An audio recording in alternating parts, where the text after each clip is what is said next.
I mean, at this point, I feel like it's not even an interesting life update because literally everyone and their mom is doing this. But yeah, I'm. Ooh, guess what? Happy, we gone. That's it. Stay low. I feel we're gone. Ooh, guess what? I been slept on. They can't go. Happy, we gone. So I genuinely don't believe in this whole New York is magic, it has this special energy kind of thing, because the more I actually think about it, the more and more it feels like BS. But I really hope that I'm wrong, because I did spend a summer there and it was one of the best summers of my life. So now I'm gonna be moving there for just 2 months, because I really don't know if I liked it because I was 19 and it was an internship, or if it's actually the city. So I'll stay for 2 months, and if it is magic, I'll just stay and I won't even come back.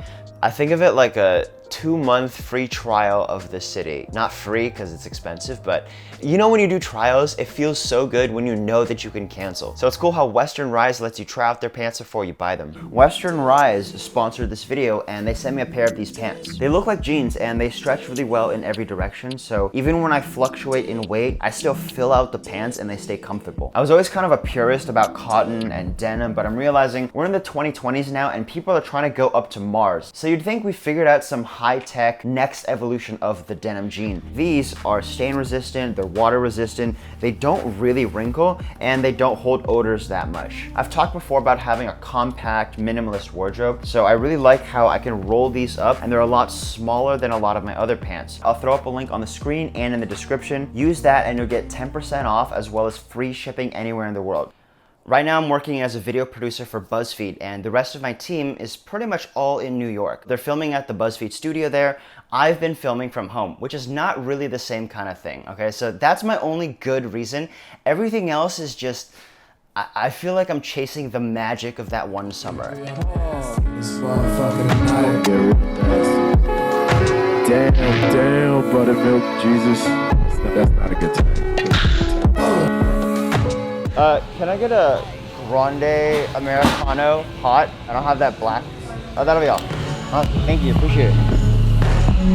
I actually still need to buy my ticket. I probably really only liked it because it's more stimulating as a city. People call that the creative energy, the hustle and bustle, the big city vibes, but really it's literally just population density, which is a valid thing. I think that's a lot of fun. If you're doing nothing in particular, you're just wandering around or you go out to get food, you're gonna be more entertained by default. I feel like you can have more random encounters with people, which I think is really interesting. But when people say move to New York just for that, especially in your 20s, what I hear is pay more and more rent for more and more population density, you know, more and more of that energy, which I'll probably do just because it's fun. You know, I like nightlife, I want to be social, but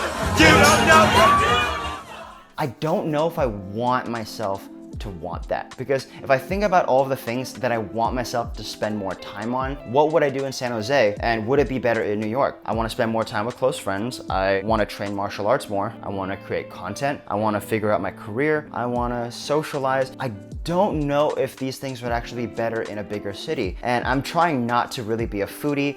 I don't drink that much, so it's a hard sell. Honestly, any day I'm not filming, I'm probably gonna be at coffee shops or K-Town. I guess not having to drive is a huge plus. So if everything's packed together and you can just walk everywhere, you don't really need to stock up on things. You can kind of use the city as your floor plan, and you don't really have to have people over. You can kind of just go out and it's easy, especially because stuff's kind of opening up now.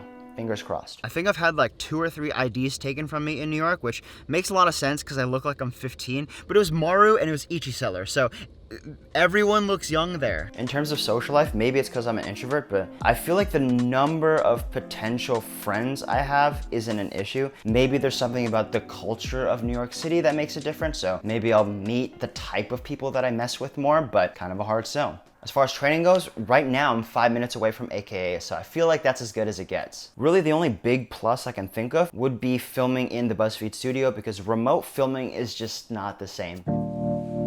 Right now it's Tuesday, September 21st, and My next week is gonna be packed. I filmed a BuzzFeed video this past weekend, which I really need to edit. I gotta finish this video. I have another BuzzFeed video I have to prepare for this upcoming weekend, and then I have to figure out what to do with my stuff because my room is still pretty set up. On the 25th, which is in 4 days, I have my first Muay Thai fight, which I'm actually not nervous for at all. I'm super excited to just go in and fight, but I'm cutting a tiny bit of weight and I really need to taper off my training a bit because I'm waking up randomly at like 5:30 a.m. and I've been forcing myself to sleep for the past hour and it's like 6:46 right now. I've learned from therapists that I shouldn't force myself to sleep when I know I can't, so I'm just getting up and trying to do stuff like this. The 29th, I go to Phoenix, Arizona for like 5 days because I'm staying with a creator house. It's a bunch of musicians and I'm basically filming for them. Then I come back to SF on the 4th for a day, and then the 5th, I go to New York. Not a lot of wiggle room to get rid of stuff or say bye to people, but it's exciting, you know? It feels good having that next thing that I need to do. I am always going to something that I'm excited about where I think there's opportunities for new stuff, blah, blah, blah, blah. But in order to do that, you kind of need to leave something every time. And I feel like, I don't know if I'm doing more damage by always leaving whatever I have. I feel like leaving's actually the last thing I should want to do because all of my friends are in the Bay Area. People try to be reassuring, like they say, New York is the best when you're in your 20s because you can figure stuff out. I have heard a lot of vloggers say that it builds character, really just because it's loud and busy and crowded and intimidating and maybe dangerous. Maybe I'm just from a different background because I've experienced enough shit where it feels petty to me to just sign yourself up for random stresses. It's kind of like you're playing Valorant, but only with pistols, but you're stuck in bronze. So yeah, it's cool that you're trying to make this harder for yourself, but why not do that through the meaningful challenges of just getting to gold normally? Like, there's so many opportunities. I mean, follow-up questions, please. Like, what specific opportunities, what do you actually figure out? Isn't that kind of a thing that you just decide yourself? Like, me banking on a city or a change of environment to help me figure something out? It's kind of a cop-out. But it's really not that deep, you know? My lease ends no matter what, so I might as well go somewhere. And it's gonna be fun. It's gonna be just 2 months, and December, I'll...